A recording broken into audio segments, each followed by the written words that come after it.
গফরগাঁও ময়মনসিংহ জেলার একটি প্রাচীন ও গুরুত্বপূর্ণ প্রশাসনিক অঞ্চল। গফরগাঁও নামকরণ নিয়ে দুটি প্রধান মত প্রচলিত রয়েছে।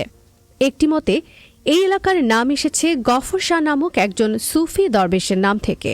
অন্য একটি মতে মুঘল আমলের এক সেনানায়ক গাফফার খানের নামানুসারে গফরগাঁও নামের উৎপত্তি।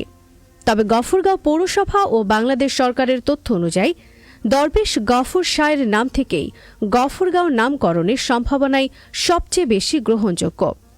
সবচেয়ে প্রচলিত ধারণা অনুযায়ী একসময় এই অঞ্চলে আগমন করেন সুফি সাধক গফর শাহ।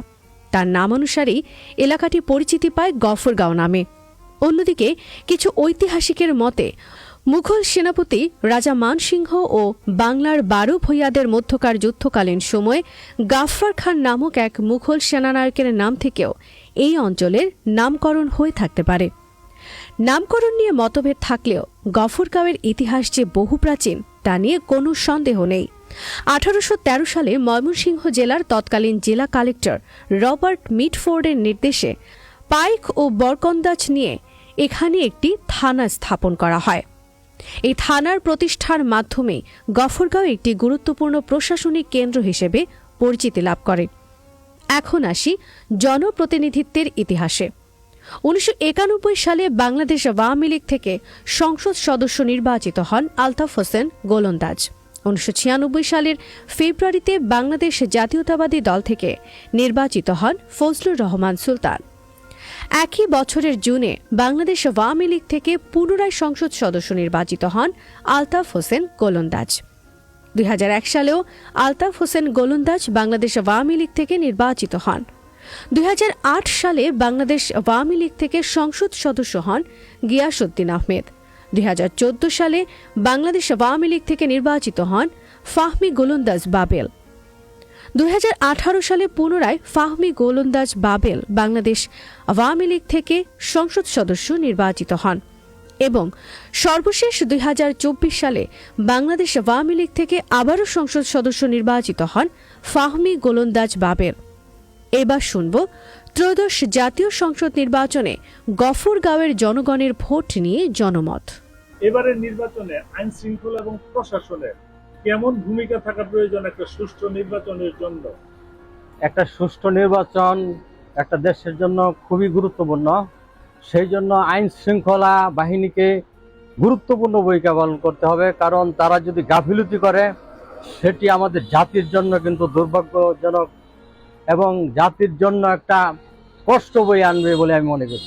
প্রশাসনকে নিরপেক্ষ থাকতে হবে যাতে লেভেল প্লেইং ফিল্ড সুন্দর থাকে, জনগণের আস্থার প্রার্থী যাতে বিজয়ী হয়ে আসতে পারে এই নির্বাচনে। একজন জনপ্রতিনিধি কি কি গুণ থাকা প্রয়োজন?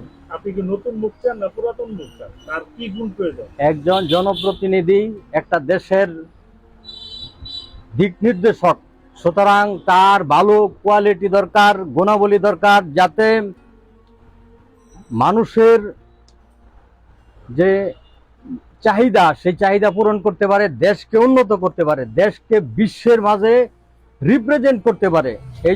এই ধরনের কোয়ালিটি সম্পন্ন জনপ্রতিনিধি আমরা চাই। এবারের নির্বাচনে আপনার এলাকায় যিনি জনপ্রতিনিধি হবেন তিনি কি মানদণ্ডে উন্নীত, নাকি আপনি কেমন চান, নাকি নতুন মুখ চান?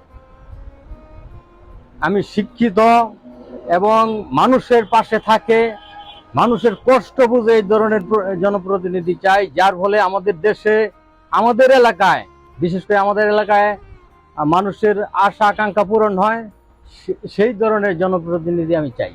আমরা তো প্রতিবার মানুষে ভোট দিয়ে জনপ্রতিনিধি বানাইছি, কিন্তু আমাদের কাজ করে না। আমরা এমন একটা প্রতিনিধি চাই যারা আমাদের কথা শুনবে, আমাদের কাজ করে দিবে, ভালো একজন গ্রহণযোগ্য একজন প্রতিনিধি চাই। আমরা খুব ভালো প্রতিনিধি চাচ্ছি গফরগাঁও উন্নয়নের জন্য।